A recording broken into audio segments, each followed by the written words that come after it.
अस्सलामुअलैकुम दोस्तों, उम्मीद है सभी दोस्त ठीक ठाक ऐं खैर खैरियत सां हूंदा। दोस्तों असांजी ॻाल्हि करण वारा आहियूं सोप सीरियल तकरार ड्रामे जे बारे में। इन तफ़सीली ॻाल्हि ॿुध शुरू करण खां पहिरियों जेकॾहिं अव्हीं असांजे चैनल ते न त मेरे जमाली चैनल खे सब्सक्राइब करे ऐं नोटिफिकेशन ऑल करे छॾींदा। तो राणी भावल खान खे सम्झाईंदो त मीर मुंहिंजे भाउ जो कातल नाहे। भावल खान राणी खे चवंदो त मीर तुंहिंजे भाउ जो कातल नाहे त भले तूं वञी उन सां गॾु रह, पर मां उन सां ठाव कॾहिं बि कोन करे सघंदुसि। ऐं ॿिए पासे रस नवाब खान इकबाल जे मथां ज़ोर रखंदो त तूं सिजावल खान खे गिरफ़्तार कर ऐं उन खे जेल जे हवाले कर।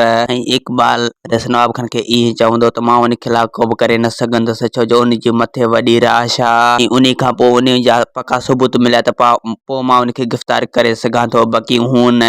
ऐं रस नवाब खान पुलिस इकबाल जे मथां ज़ोर रखंदो त ॿिनि ॾींहंनि में सिजावल खान मूंखे लाकअप में खपे। ऐं ॿिए पासे रस नवाब खान लीमे खे कुटींदो त तूं वञी पंहिंजा मायूं वठी आ ऐं हू मुंहिंजे खिलाफ़ कोर्ट में पेश थींदा। वधीक वीडियो ॾिसण लाइ चैनल खे सब्सक्राइब ऐं वीडियो खे लाइक कंदा।